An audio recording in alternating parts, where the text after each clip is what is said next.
Eh bien bonjour à tous les amis, on se retrouve aujourd'hui pour une nouvelle vidéo. On va débriefer ce qui s'est passé en huitième de finale aller de la Ligue des Champions et notamment sur le match Manchester United-Paris Saint-Germain et comment le Paris Saint-Germain a réussi à éteindre Old Trafford. Alors juste avant de commencer, on va vite parler en bref du match AS Roma FC Porto. Donc l'AS Roma qui a pris une petite option sur la qualification grâce à son prodige Zaniolo et qui dans l'ensemble du match a relativement dominé. Je ne vais pas en parler plus parce que le match je ne l'ai pas vu personnellement, j'ai juste vu un résumé. Donc voilà, retour sur le match qui nous intéresse, Manchester United, Paris Saint-Germain. Et alors, on va voir déjà ce qui est important à retenir après ce huitième de finale. Donc déjà, la victoire 2-0 du Paris Saint-Germain, c'est quand même quelque chose d'important à retenir. Bon, si vous êtes comme moi un supporter de Manchester United, vous avez passé une très mauvaise soirée. Mais si vous êtes supporter du Paris Saint-Germain, comme je pense la plupart des gens, vous avez passé une très bonne soirée. Alors, quels sont les avantages de ce 2-0? Déjà, c'est 2 buts à l'extérieur. Ce qui est très important, c'est compliqué de mettre des buts à l'extérieur. Il va le double ses buts à l'extérieur, donc c'était très important de gagner et en plus Manchester United a marqué aucun but, donc ça c'est encore parfait. Ensuite, grande nouvelle aussi, Pogba est donc après un carton rouge et sera suspendu pour le match retour. Et sans mon Pogba, Manchester United ça va être très compliqué au match retour, donc le Paris Saint-Germain a pris une sérieuse option et quasiment assuré, je le dis bien quasiment, hein, assuré de se qualifier pour les huitièmes de finale de cette Ligue des Champions. Les quarts de finale de cette Ligue des Champions. Mais attention, il faudra quand même faire attention au fameux piège du Paris Saint-Germain sur les matchs retour. Hein. On se rappelle de la remontada, bon même si c'était à l'extérieur. Mais bon ça je vais y revenir après. Déjà on va expliquer comment le Paris Saint-Germain a gagné 2-0. Alors tout d'abord, est-ce qu'il y a eu, parce qu'on voit qu'il y a eu beaucoup de cartons jaunes et ça a beaucoup parlé de l'arbitre, est-ce qu'il y a eu des erreurs d'arbitrage? On avait dit qu'à un moment Kipembe aurait pu avoir eu un carton rouge, du coup Kipembe en ayant un carton rouge n'aurait pas marqué, etc. Peut-être que Kipembe aurait eu un carton rouge, peut-être que Young avant lui méritait un carton rouge. Je pense que l'arbitre a distribué beaucoup trop de cartons, hein. Je pense qu'on n'a pas eu un excellent arbitrage, mais est-ce qu'il y a eu une erreur ou une équipe qui a été avantagée? Non, je pense pas. Je pense que l'arbitre n'a avantagé aucune des deux équipes. La décision qui semble un peu sévère, mais c'est le carton rouge de Paul Pogba, mais après il peut y avoir carton rouge, comme dit, c'est une décision arbitrale. Après, la faute est pas énorme, et en plus, parce que Pogba joue le ballon, et en plus on est à la 90e minute, c'est discutable, mais c'est pas ce qui a fait perdre Manchester United, clairement pas. Ce qui a fait perdre Manchester United, c'est la tactique qui a été mise en place par Thomas Tuchel. Et aussi le match, on avait un match aussi exceptionnel de Dani Alves, ça, c'était magnifique. Hein. Bon, Dani Alves, qu'au début du match, a eu un peu de mal, mais il a eu... En fait, il a montré, il a pas joué extrêmement bien, Dani Alves, il a juste montré une communicativité de ouf, des retours défensifs, il a couru partout sur le terrain, donc ça c'était très bien. Ce qui a été la clé de la victoire, ça a été aussi l'animation au milieu de terrain avec un Marquinhos qui était simplement en feu, qui était à la récupération, qui arrivait à faire des grandes avancées, un peu en Marquinhos a un peu joué à la N'Golo Kanté sur ce match-là. Beaucoup de récupération, beaucoup de passes vers l'avant, beaucoup de mouvements, c'est lui qui crée de nombreuses actions. Notamment avec Di Maria qui a aussi été en feu, hein. Di Maria qui a clairement réussi à éteindre Old Trafford malgré les sifflets permanents dès qu'il avait la balle.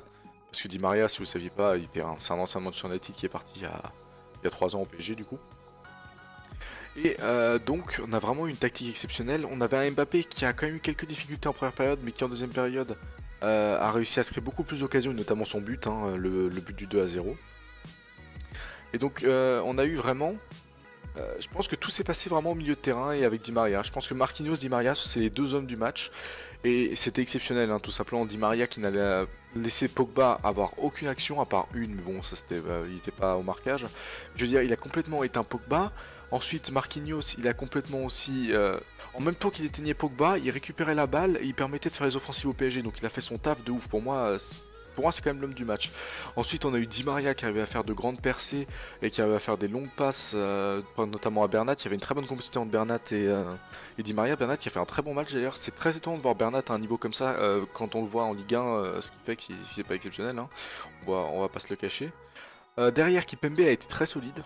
Hein, un peu à l'image du match aller qu'il avait fait face au FC Barcelone il y a 2 ans. Kipembe était très solide, il a marqué son premier but en pro. Un soir de Ligue des Champions. Et est-ce qu'on peut rêver mieux? Je ne pense pas. Le PSG, on a mis 2 très rapidement. C'est vrai qu'ils auraient pu en mettre un troisième. Est-ce qu'il fallait prendre le risque? Je pense pas. Parce que le fait que Manchester United ait 0 but, ça les oblige au match retour. Manchester United à soit gagner 2-0 et donc aller en prolongation. Donc même s'ils ont 2-0, ils gagnent pas le match. Ou alors à gagner 3-1. Donc c'est quand même très compliqué. Surtout qu'on va être au Parc des Princes. Et quand on voit l'ambiance qu'il y avait au match aussi, on a un des facteurs qui a permis au Paris Saint-Germain de gagner, c'est le 12e homme. Hein. Parce que le 12e homme n'était pas... Manchesterien, non, quoi. Bon, on peut dire ça, n'était pas avec les Red Devils, mais tout simplement avec le Paris Saint-Germain, et c'est pour ça que je parle, donc que j'ai mis dans le titre, a éteint Manchester United, c'est a éteint surtout Old Trafford, c'est-à-dire qu'on entendait que les supporters parisiens. Même avant, on avait eu des vidéos sur Twitter dans les rues. Franchement, si vous êtes supporter parisien, j'ai pu critiquer l'ambiance au Parc des Princes parce que c'est pas toujours exceptionnel, mais là, ce que vous avez fait ce soir, c'est magnifique, c'est magique. Donc, grosse félicitations, je pense que j'ai pas plus à expliquer, hein. On a eu juste des très bons matchs de tous les joueurs du Paris Saint-Germain et des matchs moyens de la part de Manchester United. Il faut pas se reposer sur la blessure de Lingard et Martial, hein, je pense que ça change pas tellement, hein, on va pas dire que Manchester United a été désavantagé à cause de ses blessures, sachant que le Paris Saint-Germain a pas eu Neymar ni Cavani, qui sont quand même, je pense, les deux meilleurs joueurs de l'effectif, quoi. Avec Kylian Mbappé, bien sûr.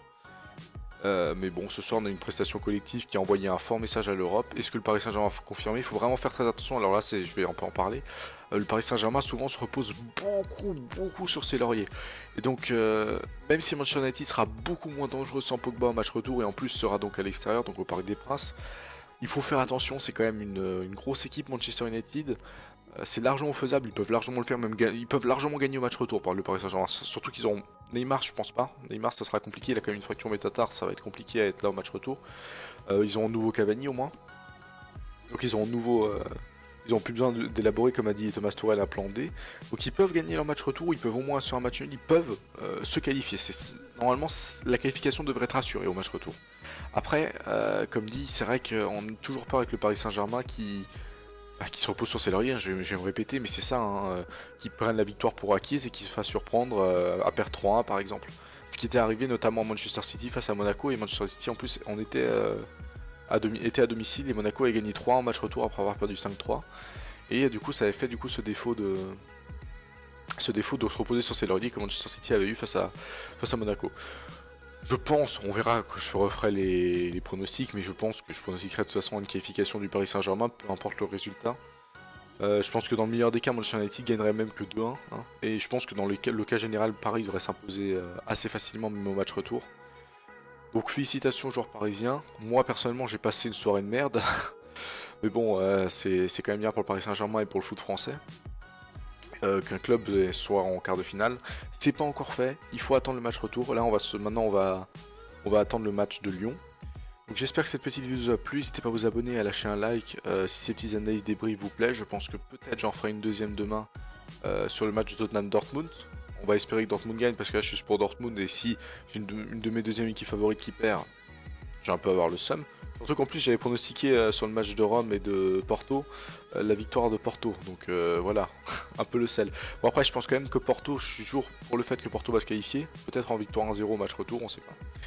Bon, je m'étale trop, donc abonnement, lâche un like, lâche un commentaire si t'as envie de donner ton propre avis sur le match, et à la prochaine, ciao ciao.